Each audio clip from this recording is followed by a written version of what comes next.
People said the gods of Umueke village had gone silent. No more thunder in the sky, no strange wind in the forest. Everyone thought it meant freedom. They were wrong. It started the night the drummers played during the sacred week. Nobody was supposed to make noise then.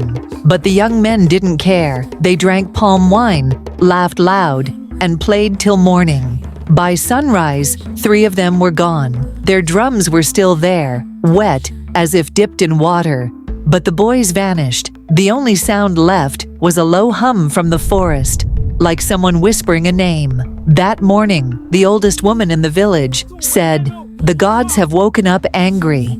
Nobody listened. A week later, the chief's son mocked the whole thing. "There are no gods here," he said, standing by the sacred tree. "Only fear." That same night, he didn't come home. They found his slippers and a trail of blood that ended at the riverbank. The water there was black, not dark, but black, like burnt oil.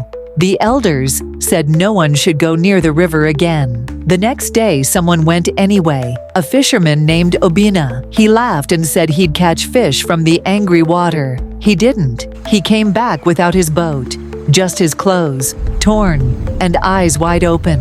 He never spoke again. The village became quiet. No one farmed, no one fetched water from the river. But at night, people started hearing footsteps on their roofs, slow, dragging steps. One night, a boy peeped through his window and saw shadows walking between houses. They looked like the missing ones, but their heads were turned the wrong way. The next morning, chickens and goats were found dead, all facing the same direction, the forest. That day, the elders gathered to beg the gods for mercy. They poured wine, broke kola, and chanted old words. The air was cold, even though the sun burned bright. Then they heard laughter. It wasn't human. The laughter grew louder each night. People started running away from the village, leaving their homes behind. Those who tried to cross the forest never made it out. You could still hear them crying sometimes, far off when the wind blew. The oldest woman said the gods were calling everyone back to the soil.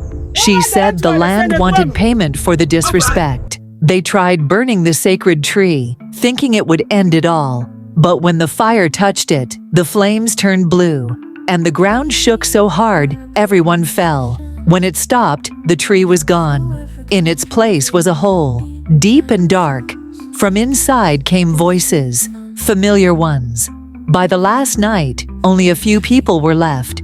They sat together in silence. The air smelled like rain and smoke.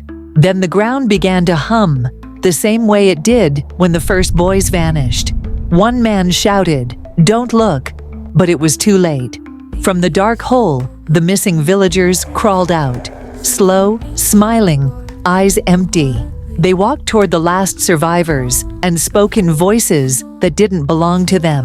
The next morning, Umueke was gone. No smoke, no houses, no bodies.